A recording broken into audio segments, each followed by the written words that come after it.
Hello, everyone, and we are one night away from Calgary Flames opening up their season at the Saddledome, and I have you covered A to Z on what you need to know ahead of the season. You're Locked On Flames, your daily podcast on the Calgary Flames. Part of the Locked On Podcast Network, your team every day.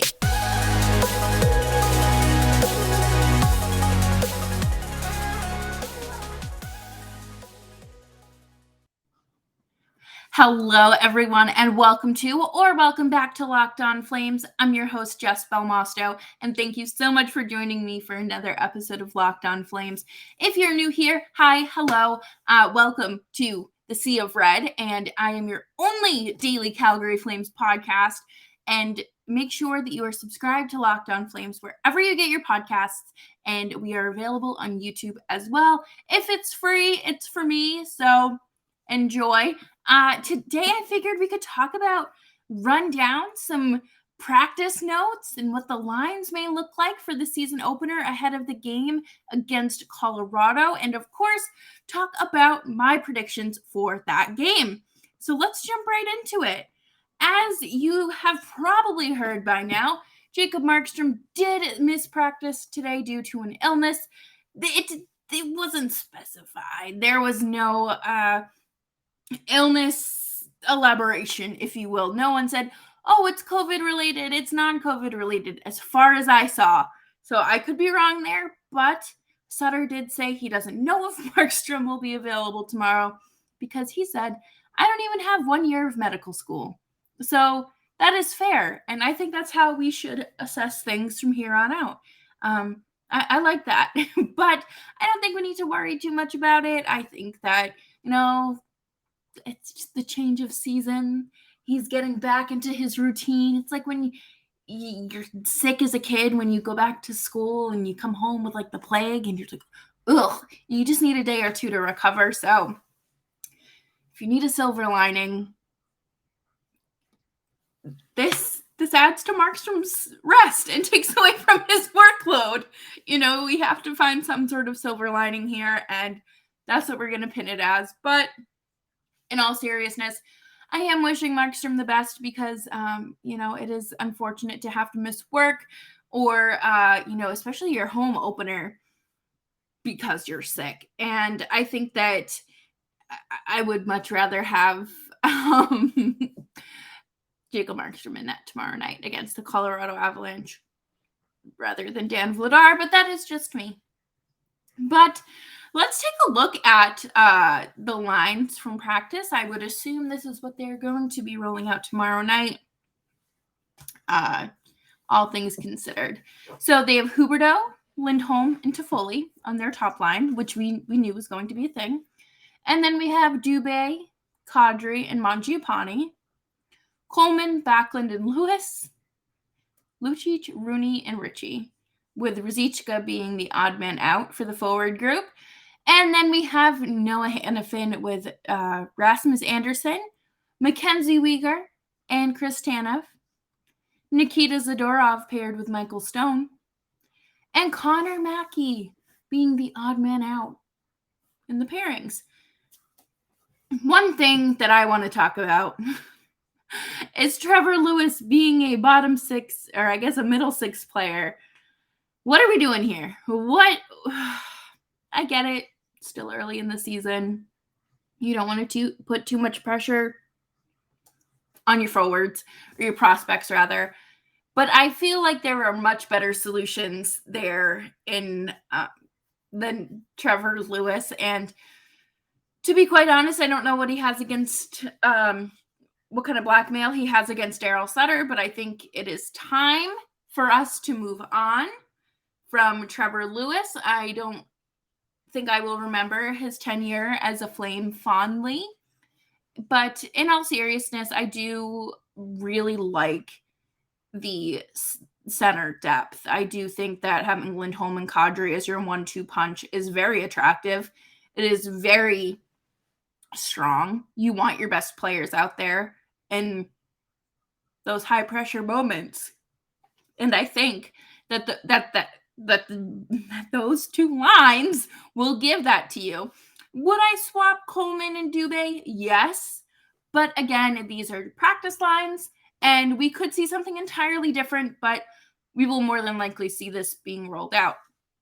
I do think that Dubé deserves a chance on that second line, especially if Daryl Sutter is putting him there. There's a reason why. Daryl Sutter isn't just kind of like a plug and play kind of guy. He's not just going to be like, okay, like I need a guy here, put him there. Like, he's actually filling out a roster that is competitive, and there's a reason behind his options. And I am truly looking forward to watching this these defensive pairings. I think that it's great to see Chris Tanev back.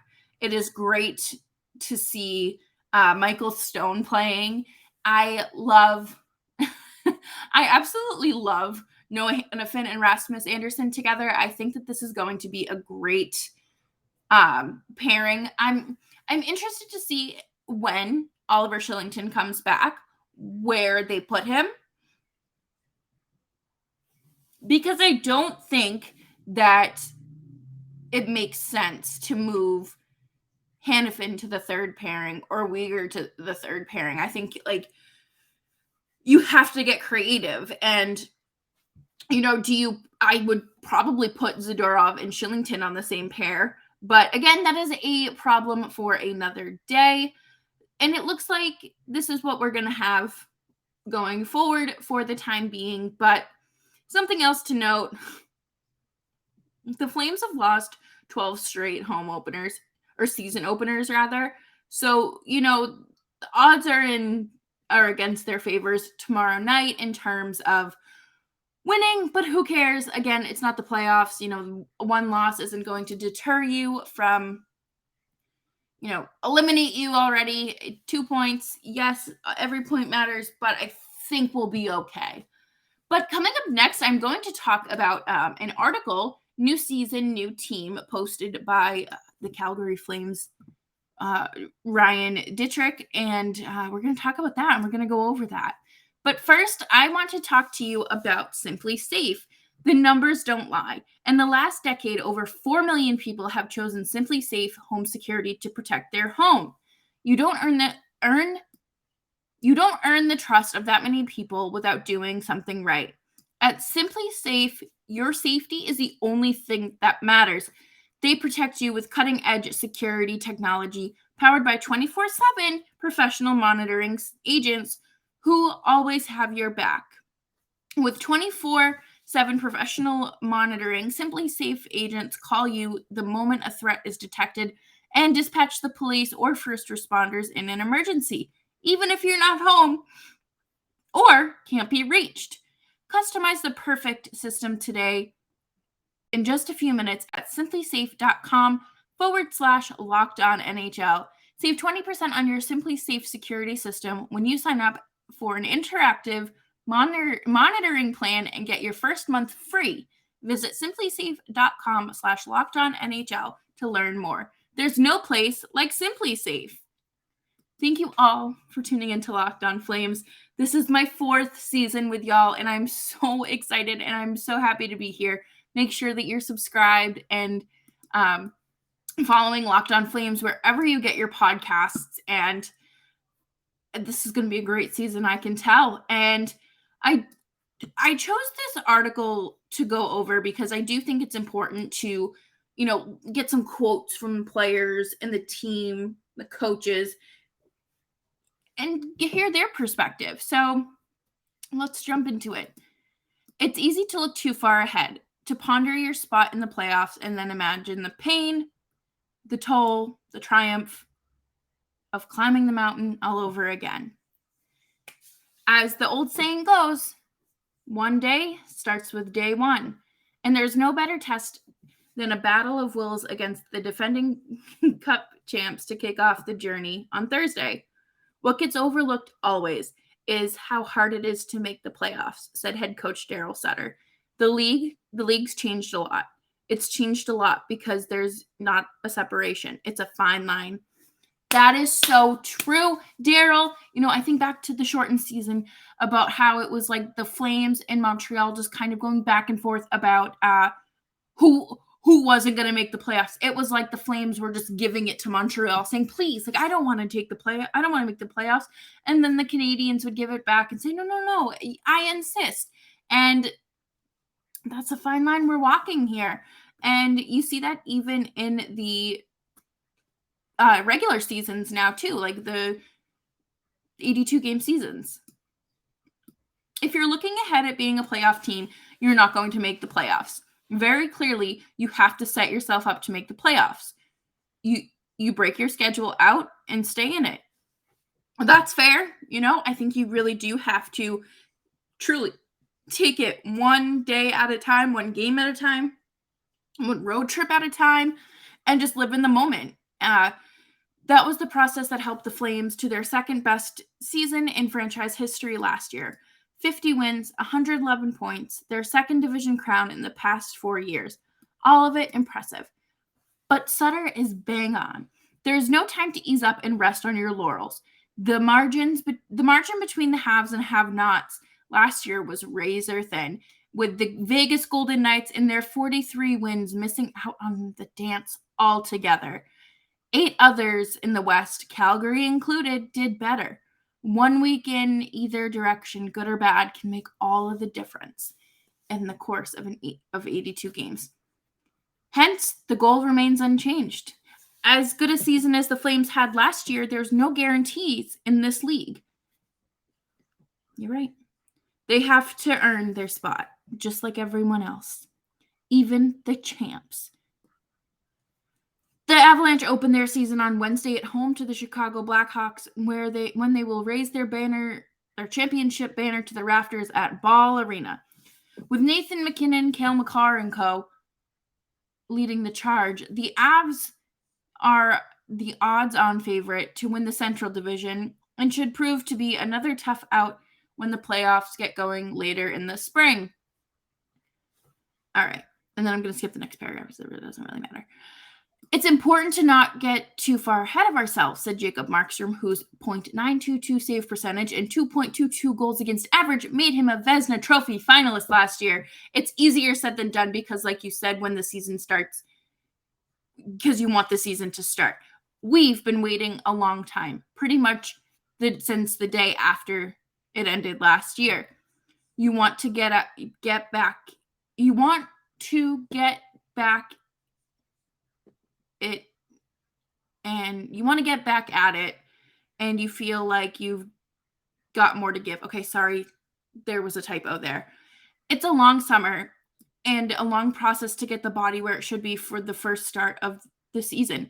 Now we're a few days out. It's just small details in my game, and overall getting everybody on the same page and pushing in the same direction is going to be really important off the start here, which is very true. I think, there's obviously going to be players in situations where it's evident that they're coming off of an off season. The season is just starting, but you need to work those kinks out early and not let them become a habit.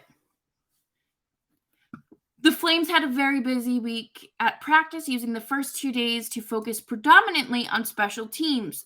The Jonathan Huberdeau-led number 1 power play unit has gotten plenty of reps in and looks as good as it has at any point in training camp. That's great, but can it go out there and compete against another team? Because we've seen this power play fall short how many times now? Just in the preseason, okay? Just in the preseason. There's also been an emphasis on battle drills, with the players getting up close and personal with each other in the corners and ratcheting up the intensity even further. Okay, I remember always going to my brother's football drills and camps and stuff, and they used to growl at each other. And I'm sorry, I could not take myself seriously if I had to go growl and get in someone's face. Anyways. It looks like a team that's ready to come out swinging and hopefully live up to the hype. Yes, of course, because this is a situation where I think the expectations are high. The pressure, I don't listen to a lot of people around the league, Markstrom said. Obviously, it was disappointing the way it ended last year, but as disappointed as the fans and supporters of the club were, there was no one more disappointed than me after the Edmonton round. But it is what it is. It happened. You've got to move on, and you can't let it affect or control what happened in the past. You've got to move on from it. It's a new season and a new team for us.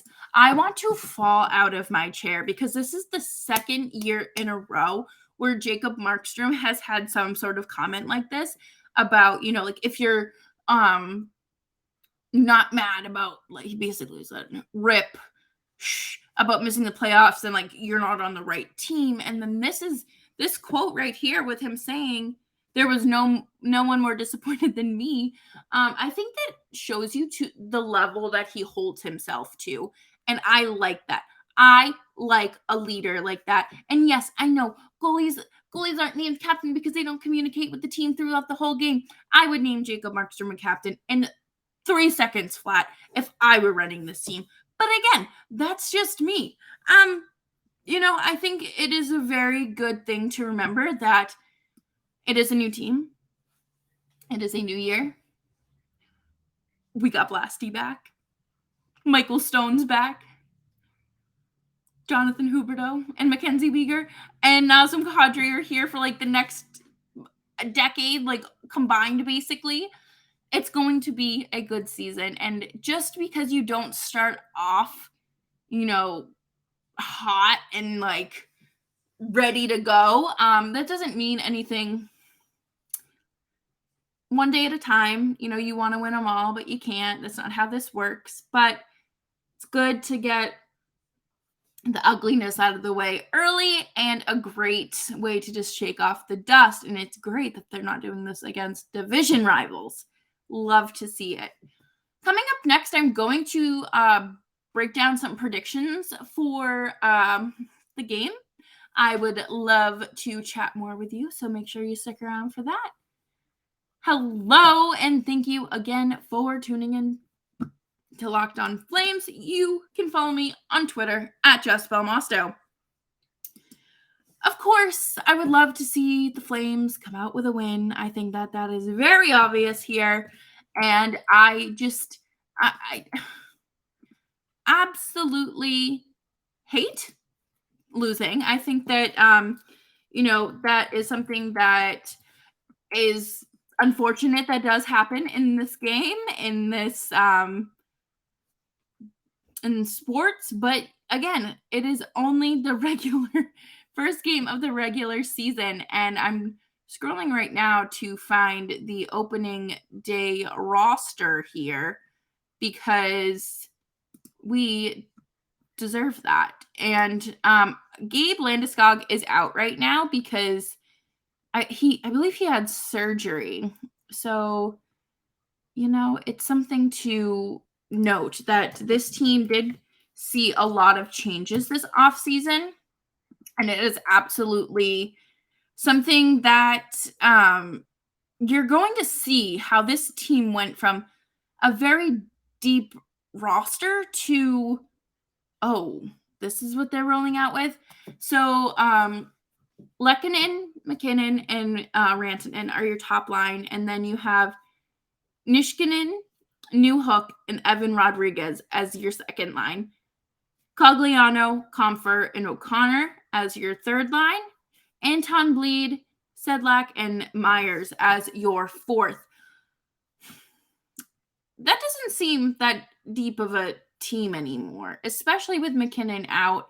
You do look at their list of injuries, but that's their only notable injury, I would say. And they lost Darcy Kemper, obviously, to Washington. In the offseason, they lost Nazem Kadri, also in free agency.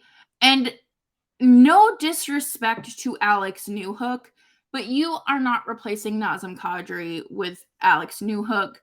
And I would personally put JT Comfort over Newhook as your second line center. But again, that's just me. So I do think that it is also a very odd situation that the Avalanche are starting their season with a back-to-back. So they are in Colorado tonight, and then they fly up to Calgary after the game, and it's the second half of a back-to-back for them on top of a cup hangover. So we'll see if any of this works out in the Flames' favor. But both teams here are shifting with new players. And again, I will hold on. I will, if you're watching on YouTube, I will share my screen with you. So that way you can see. This is from Daily Face-Off. And oops, let me move that. There we go. So, you look at this team, and I don't think that it looks as competitive as it did last year. I love Anton Bleed. I thought, I'm going to get so much crap for this.